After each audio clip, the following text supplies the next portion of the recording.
Emily Carter had always been the dependable one, the quiet anchor in a family that rarely acknowledged her steadiness. She didn't seek attention, praise, or recognition. She simply showed up when it mattered. So when her sister Rachel started falling behind on rent, it wasn't a dramatic decision. It was instinct. After weeks of subtle hints from their mother, soft mentions over coffee, concerned glances, half-spoken worries, Emily decided to act. She didn't announce it. Instead, she wrapped the support in gold paper, tied it with a velvet ribbon, and placed a sealed envelope inside. It wasn't extravagant, but it was thoughtful. 3 months of rent, fully covered. No expectations, no lecture, just help, given quietly and with love. At the family Christmas gathering, she handed the envelope to Rachel with a small, sincere smile. This wasn't about pride or showing off. It was relief, offered gently to a sister who'd been struggling.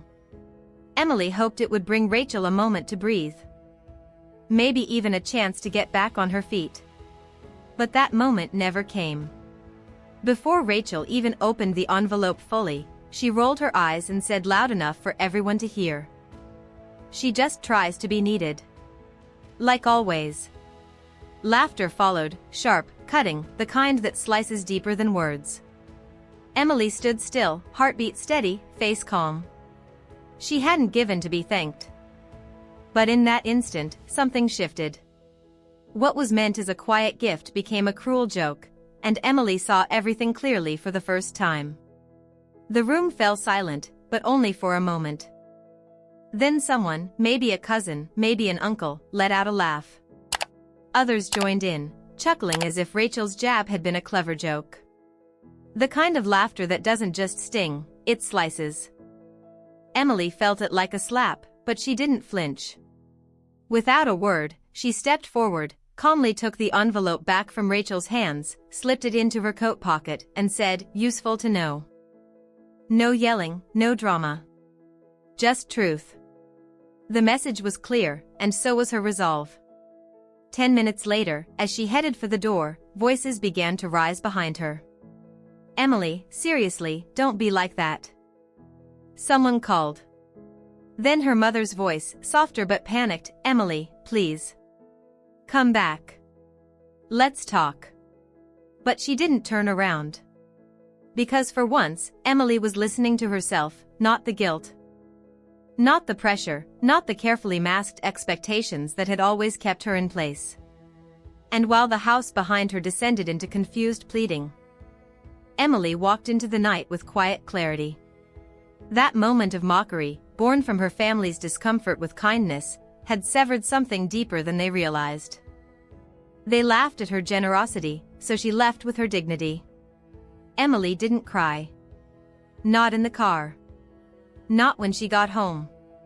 Not even the next morning, when she opened an email from her mother titled, "Let's not overreact." She read every word carefully. Rachel was just being playful, her mother insisted. "You know how sarcastic she is. We all appreciate you, even if we don't always say it." But Emily saw the truth behind the words. There was no acknowledgement of the public humiliation, no apology, no space held for how she might be feeling, just deflection, just damage control. The message wasn't about healing, it was about restoring comfort. Their comfort. Emily didn't reply. Instead, she took a deeper breath than she had in weeks and opened her banking app. One by one, she began pulling plugs. The automatic payments, gone. Rachel's car insurance, which she'd been quietly covering at her mother's request, cancelled.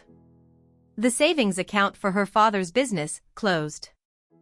Shared family subscriptions, from Netflix to Spotify, deleted. They were small acts on the surface, but to Emily, they were monumental. She wasn't angry. She wasn't vengeful. She was simply finished. For the first time, she wasn't stepping away in pain, she was stepping away in power. And no one even noticed. Not yet. At first, the silence didn't feel dramatic, it felt clean. Emily wasn't slamming doors or making statements, she was simply removing herself.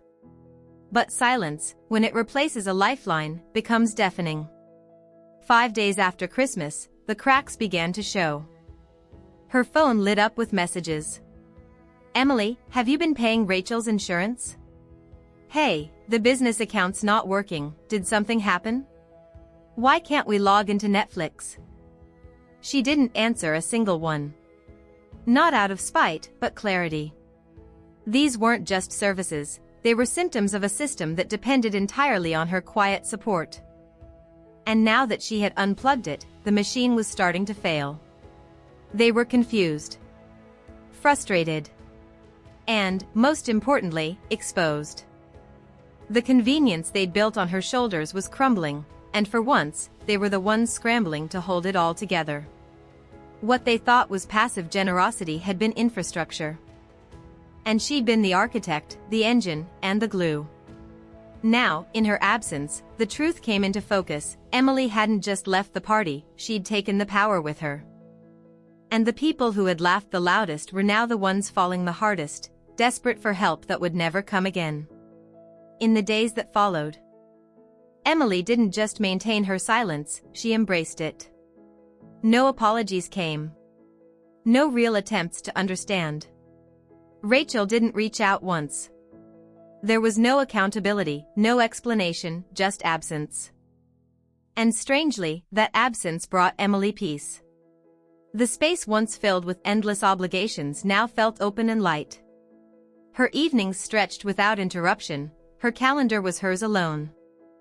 And her mind, once constantly preoccupied with someone else's crisis, was finally still. She cooked for herself. Slept better. Took deep, uninterrupted breaths. For years, she'd waited for guilt to pull her back, to fix things, smooth them over, explain herself. But this time, it never came. What replaced it was something far stronger, clarity. This wasn't punishment. It wasn't revenge. It was self-respect, finally realized. Her silence wasn't a tactic, it was a decision. Because people who mock your kindness, who treat your care like a weakness, only understand boundaries when they're drawn without negotiation. Emily had drawn hers in permanent ink. For the first time, her life was no longer a reaction to someone else's chaos. It was hers. Entirely. And the stillness that once might have scared her now felt like the beginning of something far more honest. What began as retreat soon transformed into liberation. Emily hadn't just walked away from her family's expectations, she had stepped into a new life defined by peace. She was no longer consumed by the burden of being needed, of anticipating emergencies that were never hers to solve. The silence that once might have felt isolating now wrapped around her like a soft, long overdue exhale. She no longer had to brace herself for guilt-laced texts or surprise requests disguised as emergencies. For the first time in years, her time belonged to her. She signed up for a weekend ceramics class, not because anyone asked her to, but because she simply wanted to. She read books, cooked slow dinners, and reclaimed the rhythm of her own days. The weight she'd been carrying for so long had become so familiar that she hadn't noticed it until it was gone. And now, in its absence, she felt lighter. Freer. She had expected to feel lost without the role she'd always played, the fixer, the quiet supporter, but instead, she felt grounded. Empowered. Emily didn't need to prove her worth anymore. She had nothing to explain, no one left to convince. Peace, she realized, wasn't something given. It was something claimed. As the months passed, Emily began building something new, not a replacement for her family, but a life rooted in real connection. That Christmas, there were no group chats, no frantic planning. No wondering what Rachel would post online. Instead, Emily hosted her own quiet celebration. Her apartment, modest but warm, glowed with soft string lights and the scent of cinnamon rolls she baked from scratch. She sent out invitations to the people who had shown up for her in small, meaningful ways, people who had never asked her to shrink to make room for their comfort. Mia, her cousin who had always seen the truth, arrived with a bottle of wine and a laugh that filled the room. Jules, a coworker turned friend, brought warmth and the memory of soup delivered when Emily had once been sick. Na and Leah, a kind couple from ceramics class, joined too, no expectations. No questions, just genuine company. Around the table, there were no jabs masked as jokes, no tension under forced smiles. Just joy. Real, chosen joy.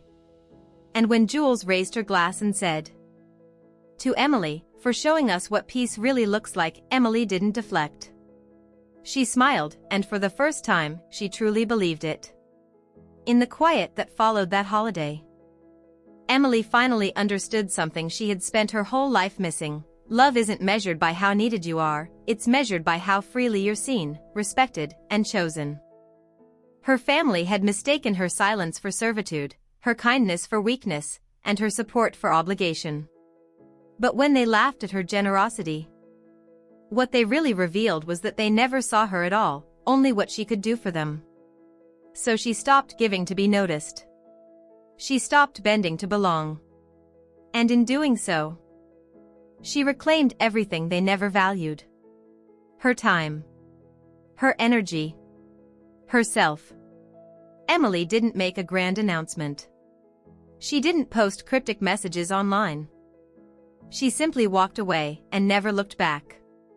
She stopped calling it family when it felt more like a contract she never agreed to. Instead, she built something softer, truer, and more lasting. A life rooted in self-respect. One without guilt, without compromise, without chains disguised as tradition. She frames a small page from her journal above her desk now. Just 4 lines. But they hold everything she's learned. They laughed when I gave. I smiled when I left. I said nothing else. And they heard everything. Because real peace isn't found in being needed. It's found in finally realizing you were always enough, even when no one clapped, even when they laughed.